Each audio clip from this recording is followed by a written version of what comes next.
1971 के cease fire का अब डिकोड 2025 के सीज फायर से किया जा रहा है और 2025 के सीज फायर को कहा जा रहा है मोदी जी ने मानकर उस समय के बहुत अच्छा नहीं किया था। लेकिन इस बात का टॉपिक अब चारों तरफ छिड़ गया है और बहस छिड़ गई है कि इस सीज फायर को लेकर बहुत राजनीति हो रही है। आखिरकार 1971 और 2025 के सीज फायर पर इतना सवाल क्यों?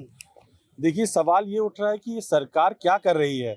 यहाँ देश की सेना तैयार है पाकिस्तान के अंदर घुस करके पाकिस्तान को फिर से एक अखंड भारत बनाने के लिए, और ये देश की सरकार, केंद्र सरकार ने ब्रिटेन, अमेरिका जैसे राज्य अगर वो ऐसे देश आकर बोलेंगे और उनकी सुनेंगे तो यहाँ लोग हट जाएगा सरकार से कि कैसी सरकार है जो इतना मजबूत होने के बाद भी आज दूसरों पे नशे कदम पे चल रहे, दूसरों के इशारे पे चल रहे हैं। तो ये सवाल बहुत बड़ा सवाल है, बहुत ज़्यादा कांग्रेस घेर रही है, खासकर सीज फायर पर मोदी जी को। देखिए, पहली बात तो भारत को सीज फायर नहीं करना चाहिए था, क्योंकि हमारा देश इतना मजबूत है और हम लड़ते तो हम जीतते, विजय मेरी होती। क्योंकि पाकिस्तान एक कमज़ोर देश है और आर्थिक स्थिति उसकी खराब है और आर्थिक सहायता से वो खड़ा हुआ है, और वहाँ अंदर भी इतनी ज़्यादा उसकी समस्याएं, आतंकवादी घटनाओं से अंदर वो जूझ रहा है। और अगर हम मजबूती के साथ अगर पाकिस्तान पे आक्रमण करते, बनाए रखते और हम विजय हमारी होती, और हमारी देश की सेना बहुत मजबूत सेना है और पूरी दुनिया उसकी लोहा मानती है। लेकिन हमारा देश आज जिस तरीके से सीज फायर अमेरिका के कहने पर हुआ है, ये हमारा देश को कमज़ोर करने की साजिश हुई है। और हमारा देश जिस तरीके से एक मजबूत राष्ट्र था 1971 में इंदिरा गांधी पर, जब इंदिरा गांधी ने पाकिस्तान पे हमला कर रही तो अमेरिका ने कहा था कि आप हमला मत कीजिए, मैं 7वां बेड़ा भेज रहा हूँ। तो हमारी इंदिरा गांधी, स्वर्गीय इंदिरा गांधी ने कहा था कि अपना 7वां बेड़ा अपने पास रखिए। अगर जरा से भी हमारे अंदर क्षमता है निर्णय लेने की, और पाकिस्तान में घुसकर आक्रमण कर वहाँ पे 2 पाकिस्तान, बांग्लादेश का वहाँ पे उदय करा दिया।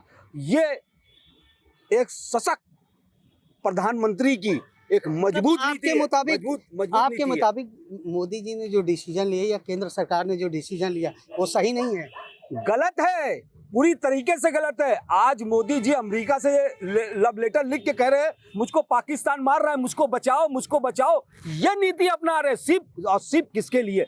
सिर्फ अडानी को बचाने के लिए। क्योंकि अडानी का जो एफआईआर अमेरिका के अंदर हुई थी, उस एफआईआर से उनका नाम निकालने के लिए आज जो सीज फायर हुआ है उससे देश कमजोर हुआ है, देश की विदेश नीति कमजोर हुई है। और पूरे देश के अंदर आज मेरे साथ कोई नहीं खड़ा हुआ। ये बहुत अफसोस है, बहुत शर्म की बात है। अफसोस की बात है। बहुत बड़ा सवाल कांग्रेस का।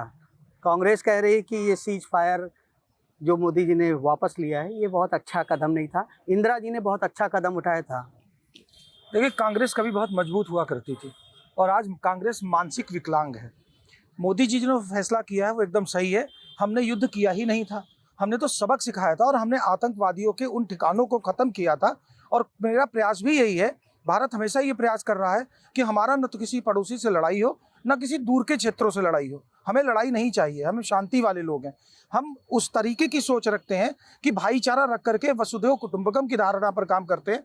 सीज फायर का होना और भारत का कदम रोक देना, देखिए जब उन्होंने हमारे ऊपर आक्रमण करने लगे तो हम लोग अपने बचाव में सारा उपाय करने लगे। हमने घुस के उनके ऊपर कार्यक्रम भी किया, काफ़ी कुछ उनका नुकसान भी किया, लेकिन मेरा मकसद वहाँ की आम जनता को मारना नहीं है। भारत कभी भी इन हत्याओं पर कभी काम नहीं करता। वहाँ भी रहते हैं मुस्लिम भाई, रहते हैं वहाँ भी ऐसे बेगुनाह लोग रहते हैं जिनको मारने का मकसद हमारे यहाँ का नहीं रहा है।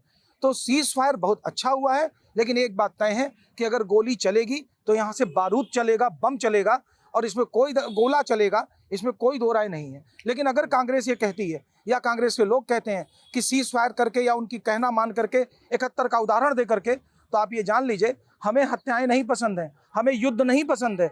युद्ध होता अगर आज तक होता रहता, आप यूक्रेन का देख लीजिए एग्जाम्पल, आप रसिया यूक्रेन के अलावा यहाँ इजराइल का देख लीजिए। युद्ध से किसका फ़ायदा हो रहा है?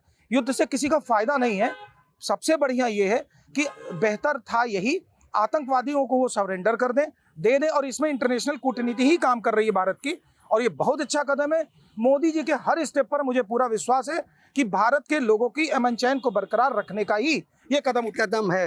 फिर इतने सवाल क्यों? भाई भारत से जुड़ा हुआ मुद्दा है, भारत का पक्ष में, यानी भारत की सफलता और अच्छा साबित करने के लिए ये एक कदम है, लेकिन इस पे इतने सवाल क्यों? देखिए, निश्चित रूप से सवाल तो खड़े होंगे ही होंगे। आज जब देश की 140 करोड़ जनता, जिस समय हमारे भारत की सेना ने पाकिस्तान के उन तमाम चिन्हित किए हुए जगहों पर स्ट्राइक की थी जो आतंकवाद का अड्डा माने जाते थे, आतंकवाद का गढ़ माने जाते थे, तो पूरा देश सरकार के साथ खड़ा था। लेकिन बात जो आई है सीज फायर की, देखिए जंग जो है वो किसी का उससे भला नहीं होता, निश्चित रूप से ये बात सही है। और हमारा देश जो है वो गौतम बुद्ध और गांधी का देश है, शांति प्रिय देश है, वो कभी भी जंग नहीं चाहता अपनी तरफ से और ना कभी किया है। लेकिन जो स्ट्राइक हमारे देश की सेना ने करी थी वो एक पर्टिकुलर सोची समझी रणनीति के तहत केवल आतंकवादियों के उन अड्डों को ध्वस्त करने के लिए की थी, ना कि जंग करने के लिए की गई थी। जहां तक बात आई है सीज फायर की, तो सीज फायर हमेशा एक अच्छी चीज कहलाती है दो कंट्री के बीच में। 2025 में 2021 को कोऑर्डिनेट करके सवाल क्यों? सवाल बता रहा हूं ना आपको क्यों हो रहा है। देखिए, सीज फायर का तरीका गलत है। जब दो देशों के बीच में या किसी दो स्टेट के बीच में कोई तनाव होता है, कोई बातचीत होती है, कोई जंग होती है, तो उसका खात्मा भी उन दोनों स्टेट के बीच में ही होना चाहिए। तनाव चल रहा था हिंदुस्तान और पाकिस्तान के बीच और फोन आता है अमेरिका से, डोनाल्ड ट्रंप का, कि हमने सीज फायर करा दिया।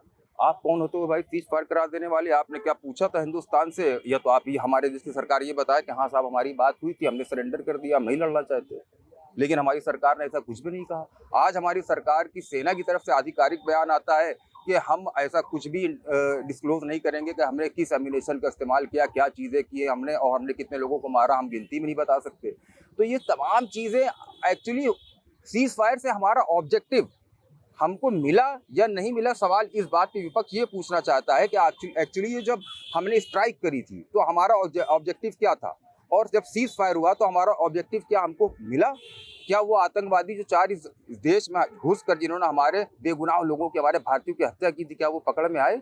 क्या उनमें से किसी का इंटरोगेशन हुआ? क्या वो कोई मारे गए? हमारे देश की इंटेलिजेंस तो कहती है कि नहीं, वो साहब तो यही छुपे हुए हैं, अभी तक उसको नहीं पकड़ पा रहे हैं। तो सवाल नहीं उठेगा कि आप जब उन 4 लोगों को नहीं पकड़ पा रहे हैं तो आपको ये कैसे पता कि वहाँ कौन बैठा है, वहाँ कौन बैठा, हम किसको मार रहे हैं, इसको मार दिया। लेकिन टीवी पे पूरी कार्रवाई चल रही थी, कई निस्तनाबूद दिखाए गए कि आतंकियों के संगठन को मारा गया है। चलिए, आपकी इस बात का जवाब देते, बहुत अच्छा सवाल किया आपने कि हमारी देश का जो मेन स्ट्रीम मीडिया है साहब, उसने तो कमाल कर दिया। माफी मांगना पड़ा बाद में आप मेन स्ट्रीम मीडिया को, जब उसने चलाया कि पाकिस्तान पे कब्जा हो गया, आसिम मुनीर भाग गया, शहबाज शरीफ गिरफ्तार हो गया, फलाना हो गया, ढिमाका हो गया, कराची पोर्ट उड़ गया। तो आज पूरी दुनिया में हमारी कितनी भद्द हो रही है हमारी मीडिया को लेकर, कि हमारी मीडिया हिंदुस्तान की जो दिखा रही हो किस तरह से दिखा रही, किस तरह से झूठ परोस रही है। और न केवल एक मीडिया की बात कर रहा हूँ, मैं तमाम चैनलों की ऐसी बात कर रहा हूँ इन्होंने झूठ दिखाया, झूठ का पर्दाफाश हुआ, उनको आकर माफी मांगना पड़ा। मैं नाम नहीं लूंगा चैनल का। क्या मतलब आपके हिसाब से बेहतर नहीं हुआ? हमारे हिसाब से तो बेहतर इसलिए नहीं हुआ क्योंकि हम जिस ऑब्जेक्टिव को अचीव करना चाहते थे, जो हमारा गोल था, अगर सरकार कह दे कि हाँ हमने वो अचीव कर लिया, हमारा गोल कंप्लीट हो गया, हम जो चाहते थे हमने हासिल कर लिया, तो निश्चित रूप से अच्छी बात है। अगर वो हासिल नहीं हुआ तब ये बिल्कुल भी अच्छी बात नहीं कि तीसरी कंट्री विपक्ष सवाल उठाएगा। क्योंकि आज जब शिमला समझौता हुआ था जनरल भुट्टो और हमारी सरकार के बीच में, तो द्विपक्षीय वार्ता की बात हुई थी, तीसरे पक्ष की बात नहीं की थी इंदिरा गांधी जी ने। आज क्या हो रहा है? आज अमेरिका कह रहे हैं कि हम तीसरे न्यूट्रल देश में बुलाकर आप दोनों को बात करेंगे। तो हम अमेरिका के हस्तक्षेप से आप नाराज हैं? निश्चित रूप से हम नाराज इसलिए रहेंगे कि हमारा देश जो है, हमारा देश एक सॉवरेन कंट्री है, हमारी संप्रभुता है, हम आजाद हैं, हमारे ऊपर किसी का दबाव नहीं है। या तो हमारा समर्थन करे कोई देश या हमारे साथ खड़ा रहे तो हम उसका स्वागत करते हैं, लेकिन हम पर हुक्म चलाने का काम कोई देश नहीं कर सकता करेगा। आखिरकार इसको लेकर इतना सवाल क्यों, विपक्ष क्यों सवाल उठा रहा है? क्या लगता है कुछ कमी हो गई केंद्र सरकार से? विपक्ष का काम ही है सवाल उठाना, इनके पास और काम क्या है ये बताइए?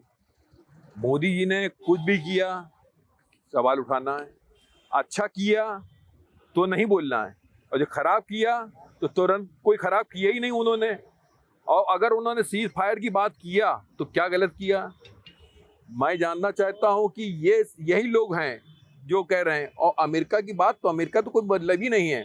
अमेरिका यूक्रेन तक को नहीं चुप करा पाया तो मोदी जी को चुप करा लेगा? गलत फहमी की बात कर रहे हैं ये लोग। मतलब गलत फहमी की बात है। सुना आपने, कह रहे गलत फहमी की बात है ये। आज अमेरिका के पास जाके ट्रम्प से कह रहे हैं कि मुझको बचाओ, पाकिस्तान मुझको मार रहा है, लव लेटर लिख रहे हैं।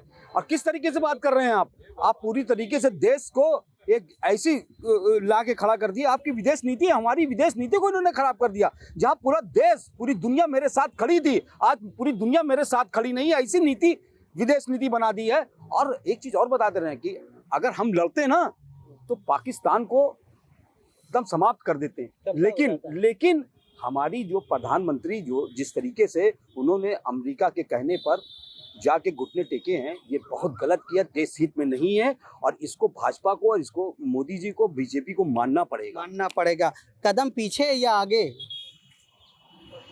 कदम मोदी जी ने पीछे कर लिया है। क्यों? इसलिए कि अमेरिका का फ़ोन आया, कदम पीछे हो गया। मोदी जी को कदम पीछे नहीं करना चाहिए था। 40 करोड़ की जनता उनके साथ खड़ी थी, हिंदुस्तान का बच्चा बच्चा उनके साथ खड़ा था। लिहाजा उनको जो है सीज फायर नहीं करना था। सुना आपने, बहुत सी बातें हैं। देखिए, हम आनंद जी आपको बताएं, इन लोगों की मानसिकता ही दूषित है।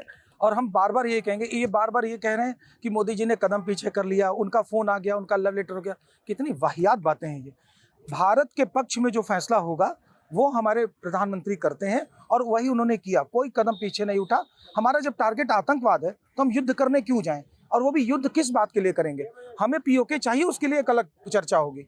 लेकिन आज आतंकवाद पर लड़ाई हो रही थी, और आज जो उन्होंने घटना पहलगाम में की थी उस पर हमें काम करना था। हमारा टारगेट, हमारा गोल जो था उसको मैंने किया। और गोल के अलावा जब उन्होंने हमारे ऊपर आक्रमण करना शुरू किया, हमारे ऊपर गोला बारूद फेंकना शुरू किया, तो उसका मुंह तोड़ जवाब दिया गया। आपके हिसाब से बिल्कुल राइट है। मेरे हिसाब से मोदी जी के ये हर कदम एकदम सही है। और सबसे बड़ी बात, जो सबसे अच्छा कदम है, मुंह तोड़ जवाब दिया गया है। जरा पता तो करें, ये लोग जिनको पता ही नहीं है कि वहाँ कितना नुकसान हुआ है, वहाँ वो सड़क पर आ गए हैं। इससे बढ़िया दोष हम और क्या दे सकते हैं? और बढ़िया उनका क्या बिगाड़ सकते हैं? हमें युद्ध करके जबरदस्ती भारत की इकोनॉमी को खराब नहीं करना। और वैसे भी मोदी जी का फैसला भारत हित में होता है। जो फैसला उन्होंने किया है, इसमें कोई दो राय नहीं है कि लोगों के अमन चैन और नींद को सुकून से सोने के लिए किया है। सुकून से सोने की बात कर रहे हैं, और आप तो कह रहे हैं सुकून ही नहीं आया हम लोगों को, क्योंकि वो पीछे हट गए अमेरिका कहने में। भारतीय जनता पार्टी के हमारे मित्र बार बार विपक्षी सोच को जो है उनको दुहाई देते हैं कि इनकी सोच ऐसी है वैसी है। हम भारतीय जनता पार्टी के लोगों से पूछना चाहते हैं कि वो मोदी जी के हर फैसले को सही बताते हैं कि भाई चलिए ठीक है, मोदी जी का हर फैसला ठीक है, देश हित में है। तो हम सवाल पूछ तो रहे विपक्ष के लोग, हम भी विपक्ष के लोग, भारत की जनता है, भारत के ही चुने हुए सांसद जो आज विपक्ष में बैठे, भारत की जनता ने चुने को, पाकिस्तान ने चुनकर नहीं भेजा। जिस तरह से बता रहे हैं पाकिस्तान का ये हो गया वो हो गया, तो हमको लगता है मोदी जी के शायद कुछ लोग वहाँ की सड़कों पर टहल रहे, वहाँ से लाइव टेलीकास्ट कर रहे हैं।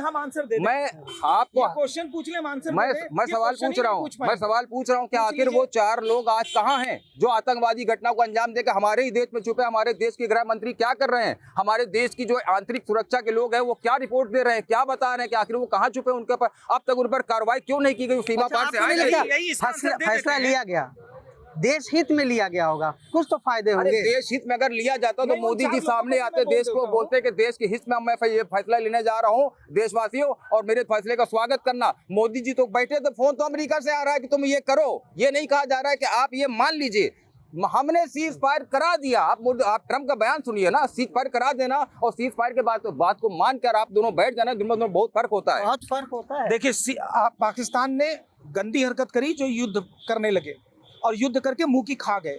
लड़ाई को बढ़े न, इसलिए अगर ट्रंप ने इस पर हस्तक्षेप किया तो कोई बुराई नहीं है। विश्व शांति के लिए काम कर रहा है, युद्ध के लिए नहीं। युद्ध के लिए नहीं काम कर रहा है। क्या कह रहे हैं आप? देखा कितने सवाल पैदा हो गए। कोई सवाल ही नहीं पैदा हुआ है। वो जो भी है वो मोदी जी जो कर रहे हैं वो एकदम सही कर रहे हैं, और जो भी देश हित के लिए वो फैसला ले रहे हैं। अब ये बताइए तुर्की के लिए क्या किया उन्होंने? तुर्की के में जब वो आपका पड़ा था, जलजिला आया था, तो सबसे पहले कौन गया था? मोदी जी गए थे, और मोदी जी ने अपनी सेना उसको भेजा था जितना जल्दी आप इनको करिए। उसके बाद तुर्की के प्रधानमंत्री ने क्या कहा कि मैं भारत के प्रधानमंत्री का धन्यवाद देता हूं कि वही सबसे पहले खड़े हुए, और नतीजा उन्होंने क्या दिया? ये कौम ही दगाबाज है। ये कौम नहीं नहीं नहीं नहीं, आप कौम, आप किसी देखिए, आप किसी कौम पर आरोप नहीं लगा सकते। ये निश्चित रूप से निंदनीय बात कर रहे हैं आप। कोई भारतीय जनता पार्टी की सोच जो है वो देश विरोधी सोच है। इस सोच पर हमारे देश की जनता विश्वास नहीं करती। आज इनको सोचना ये चाहिए कि हमारी विदेश नीति कहाँ चली गई है। 1971 में रशिया हमारे साथ खड़ा था, कंधे से कंधा मिलाकर हमको हर तरह का समर्थन दे रहा था। आज रशिया चुप बैठा हुआ है। आज चाइना हमारे खिलाफ सवाल पे सवाल, अब सीज फायर पे सवाल और राजनीति सीज फायर पे कायम है। मोदी जी ने सीज फायर का पालन किया, इस बात का विरोध विपक्षी पार्टी उठाने लगे हैं। यही सवाल अब सीज फायर को लेकर राजनीति में जलजला मचा रहा है और हर एक राजनीति पार्टी जो सीज फायर को लेकर सवाल केंद्र सरकार से पूछ रही है। आनंद राज, यूपी तक, प्रयागराज।